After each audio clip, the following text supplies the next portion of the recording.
Eh bien bonjour à tous les amis, c'est FOPST.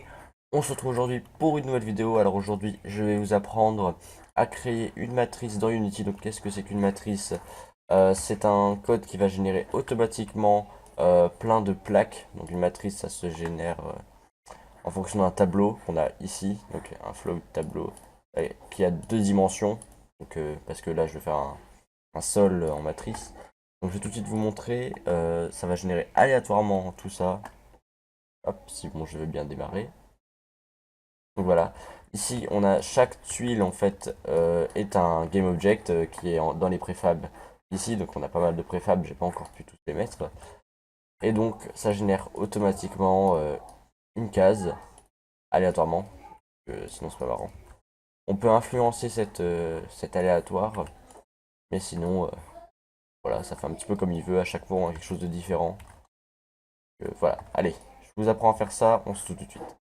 Alors au niveau du code, c'est pas très compliqué, donc on a d'abord quelques variables pour récupérer nos GameObjects qu'on va venir mettre, qu'on va venir renseigner pardon, sur le script de caméra ici. Donc nos GameObjects qui sont bien dans les préfabs, il faut bien le souligner.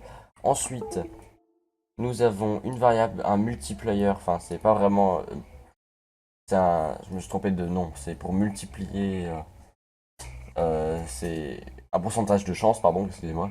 On a une dimension du tableau, donc les cases sont 10 fois 10, donc ça fait 100 cases en tout. On a les game objects pour les objets sélectionnés, bon ça je crois pas que ça marche pour le moment. Je sais même plus pourquoi c'est là. Donc voilà, au start, qu'est-ce qu'on fait? Bah on va ouvrir notre tableau à deux dimensions, donc retenez bien ces deux boucles for imbriquées car c'est très important à chaque fois, on va les utiliser à chaque fois qu'on veut manipuler le tableau. Donc ici, on fait d'abord on fait d'abord sur chaque ligne et sur chaque colonne. Donc on va tout mettre à zéro. Donc chaque valeur de notre tableau va être égale à zéro. Donc on aura un tableau. Je vais vous faire un petit. Voilà. J'ai plus de clavier, MDR. Je le rebranche tout de suite, je reviens. Et donc voilà, on se retrouve tout de suite. J'ai enfin réglé mon clavier. Normalement, ça devrait remarcher. Donc je vais vous montrer le tableau. Donc on va instancier tout en fait. Le tableau va faire ça à peu près. Enfin, sur 100 lignes, ça va faire ça le tableau. Donc la matrice va être générée comme ça avec plein de zéros. Qu'est-ce qui se passe? Voilà, c'est bon, ça revient. Ensuite, on va appeler la fonction createMap qui est ici. Dans le vote update, on met rien. Enfin, j'ai mis try to it, mais ça c'était pour un autre, euh, un autre système qu'on verra dans un prochain épisode. Donc alors, dans la fonction createMap, on reprend notre petite fonction pour ouvrir un tableau et on va lui demander que il nous crée un nombre random entre 0 et 11. On va demander ensuite, avec notre multiplier, donc qui est 8, je le rappelle, si ce numéro est plus petit ou égal à notre multiplier. Donc ça c'est pour changer un petit peu le random. Donc on va faire au niveau de la grille, donc notre matrice, on va faire qu'en colonne, en ligne I et en colonne A, donc qui changent ici par rapport au tableau, soit égal à 0. Donc dans ce cas-là, on verra plus tard.